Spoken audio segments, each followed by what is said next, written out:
All right, we welcome in MNWA analyst Chris Polzine in for a press conference. Hey Chris, like a lot's been going on in the league in this last week with no regular season going to be played anymore. The seeds have been made up. The Sox have chosen their opponent and stuff like that. Can you just make an opening soliloquy addressing or reacting to the past week? Absolutely, yeah. I think a lot of things that have happened the last week with the decisions being made has just been kind of a culmination of the entire season.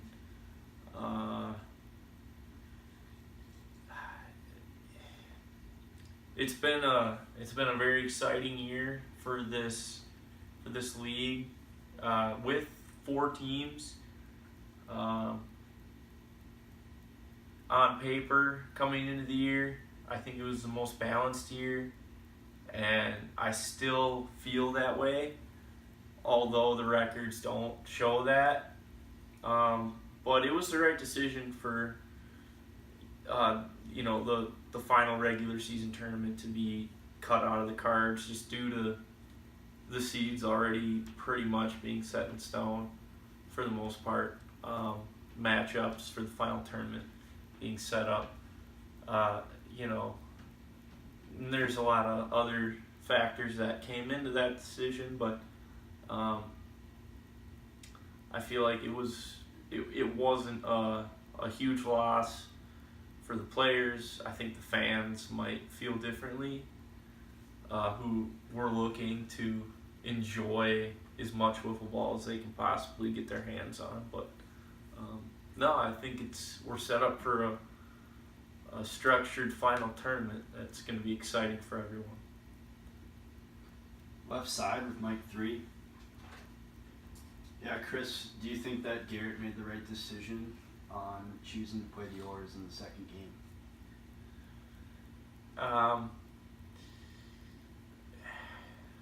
I guess I gotta go back a ways for this one. A former player in the league, playing a tournament, up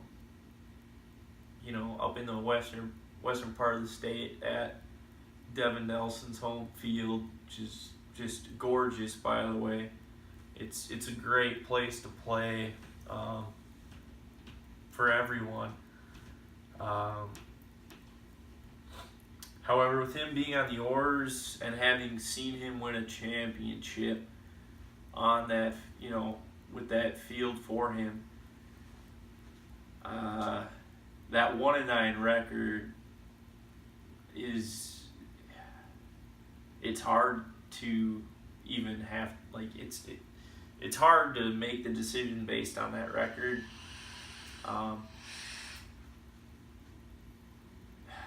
And then on the other side of that, it's like with the elites not having one of their top players potentially and possibly, very possibly, for that final tournament, it may have made more sense to go with the elites. However, for the Sox and the Buxton's case, I think they are still going to be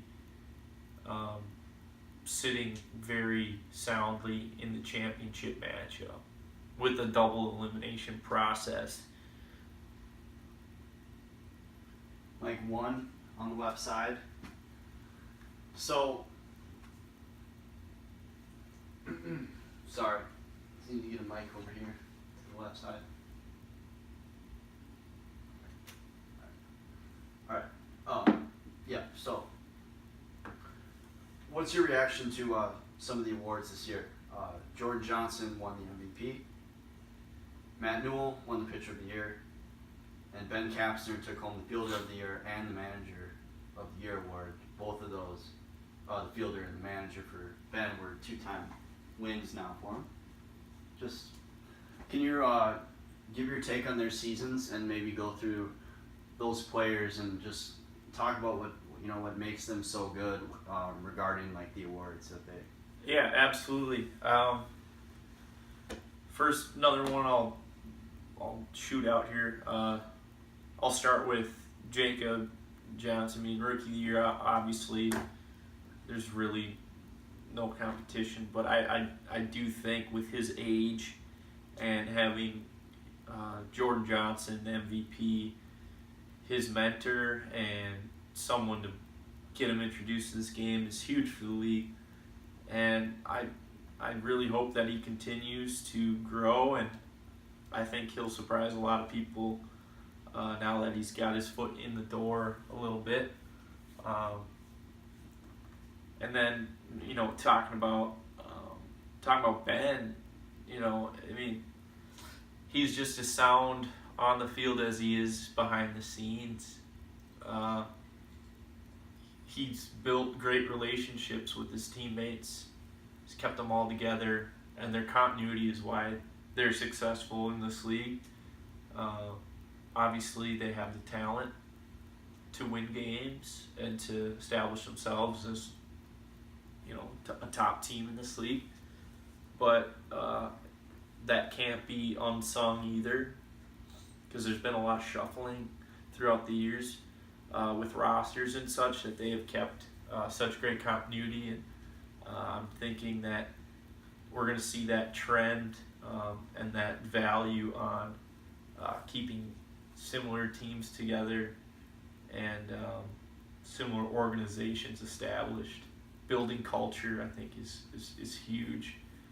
And moving on to Matt Newell, Pitcher of the Year, I think you could also say even, most improved player in some sense. Maybe not from last year to this year, but from a couple of years to this year, one wouldn't have, someone would have laughed at that statement, him being Pitcher of the Year in this league.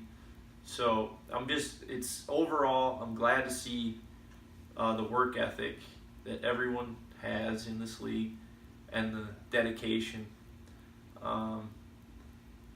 that they take out of their time and their lives to really try and put pride into this game. And finally, Jordan Johnson. I've been close with him for a long time, not only as an analyst but off the field, just being around the Sox organization. I mean, the guy has transformed his body, he's transformed his mind, and he's put all of the marbles on, into the game. And it's great to see it pay off. And no one's more deserving of MVP with the way he's gone about his business. It's good to see that for him. The right side here, Mike 5. Yeah, Eli Edsel here.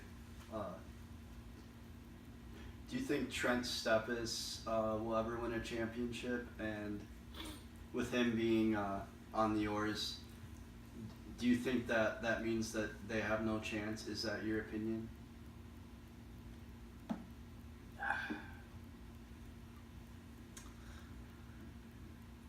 Always asking tough questions. It's understandable. Now Trent is the reason I'm sitting here today, so I'm not gonna say a word on anything ill of Trent. I think that he's in a tough position being on a 1-9 Oars team.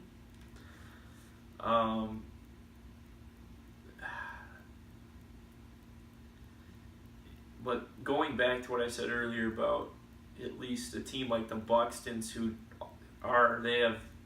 they have no intentions of bringing in anyone new, and as far as the Sox are concerned, they're stacked from top to bottom. Now on a player level though, Trent is gonna have to take a step back, look in the mirror, and say, what am I? What do I got? As a player. Now the guy's a great ambassador for the league. But I mean, if I feel like his motivations are off the field, not on the field. So, being on a 1-9 Oars team, they're not in a good position to win this year. I'll put it that way.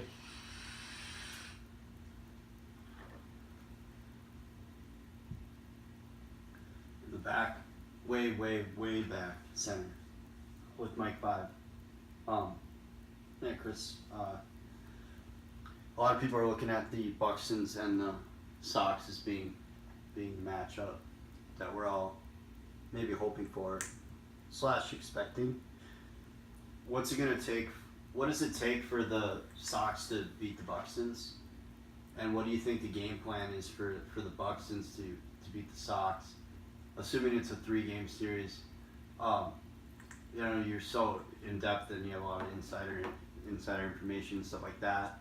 Can you take us through, you know, just sort of, I guess, the two cultures of the team and how the two teams go about winning, and what the two teams need to do to beat each other? So I'll lay it out. There's pros and cons to each team. Obviously, Buxton's they got great depth. They might be missing out a little bit though on the depth come final tourney, which is unfortunate for them. And right now, not even as a Sox analyst, but as an MNWA analyst, I'm giving the edge to the Sox because they're not going to have their full team, and I think that I truly believe that the Buxtons have gotten to this point. The success they've had is because they've had 5 deep. If you have 5 deep, you're gonna compete for a championship. But only 4, that's tough, because right now they're sitting 4 against the Sox 4, and the Sox have the top tier talent, sheer talent. When they're focused, locked in, must-win situations, it's theirs to take. So, regular season, Buxton's for sure. That's, tough, but I'm picking Sox in 2, actually, if that matchup does happen. But it goes back to all of this home field advantage, or whatever you want to call it, that maybe Devin has, and maybe that his team has confidence in that. I'm not saying they're going to beat the Sox, but if they are, this is the weekend they're going to. As a follow-up to that with Mike 4, right next to Mike 5. So, what do the Buxtons need to do to beat the Sox with the 4 players they have? Right. Right. Okay, well... how can they beat the Sox? So they're going to have to continue their just small ball, next man up mentality, getting guys on base, getting Matt out there on the mound doing his thing, which we'll see. Maybe the pressure mounts. This is the first time he's been in a meaningful situation coming off a pitcher of the year. We'll see how that affects his mentality. I know he cares a lot, and sometimes you care too much, and it gets to your head. I've seen it in this league, and you see it in every professional sports league with inexperience. But yeah, the Buxtons are just gonna have to grind it out one at bat at a time. They can't lose focus, especially at the plate when you're facing Zach Bussman or maybe Jordan out there. There's too many dangerous hitters too, that if you're only relying on Matt to win 2 out of 3 games, or trying to throw another one of your players in there, they're gonna have to score runs. They're gonna have to score a lot of runs. I'd say if you're getting specific with certain game scores, they're gonna have to average 4.8 to 6.3 runs a game. I mean, yeah, it's what it's going to take.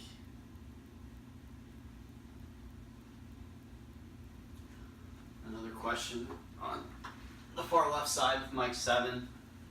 So, Garrett Greggy has only made one tournament so far this year. So 1 for 2 there, 5 games. He did not go to the NWLA tournament. He hasn't played wiffle ball in a while. Any concern there for the Sox? And yeah, are they going to need Garrett to pitch at times and to really be a focal point on this team as they thought he would be at the beginning of the year, or are they going to be able to get away with maybe Garrett being a little rusty?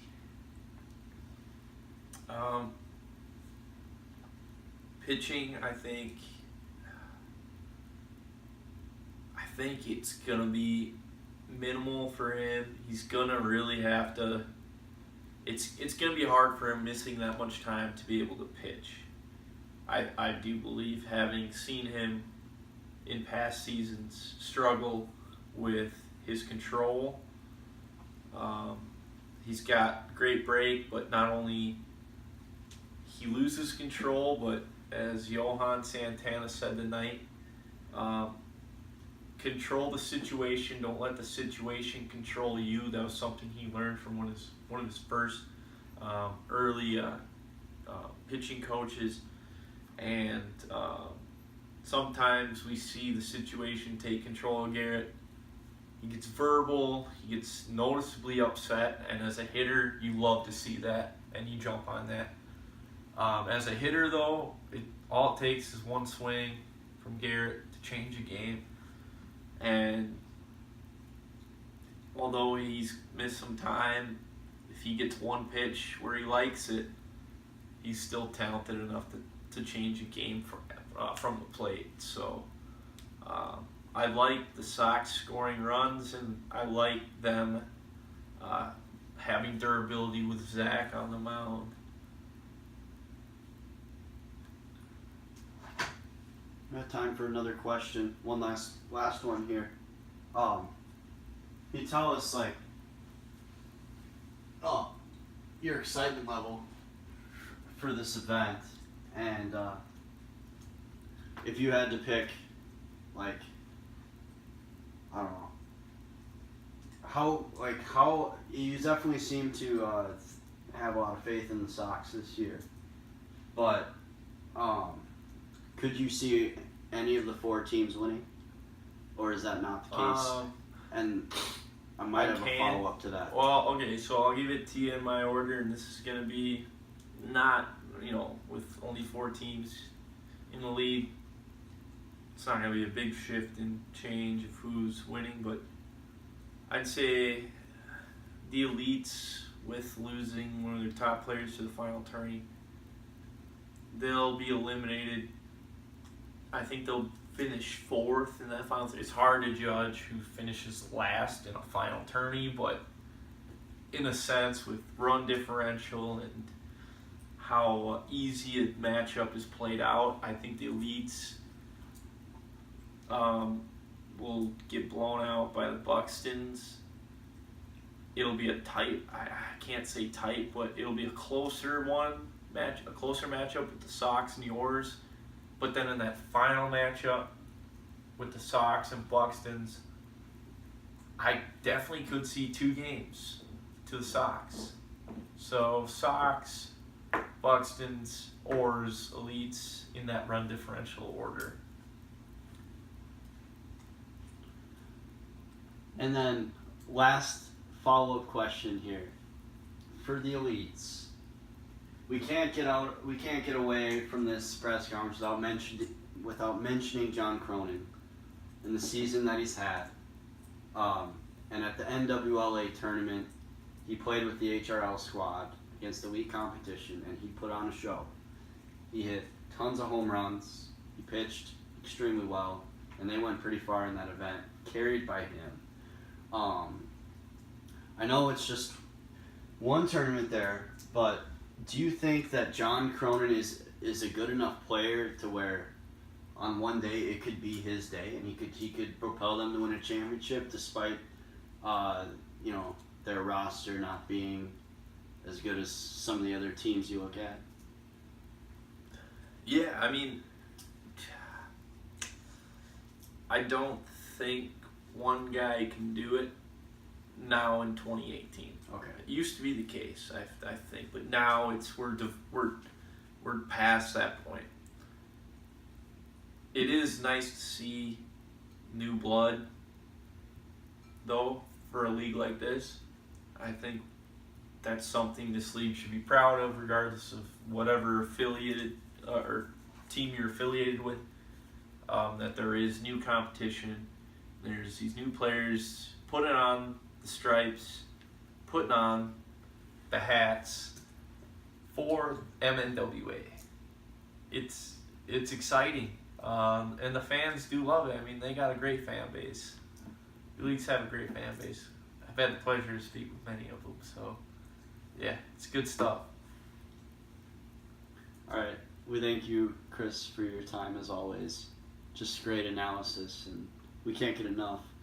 You bring us the stuff that no one else can bring us, so. Absolutely. We'll get this streamlined to Trent, and we'll get it out there. Can't wait to see you at the final tournament. I'll be there, as always.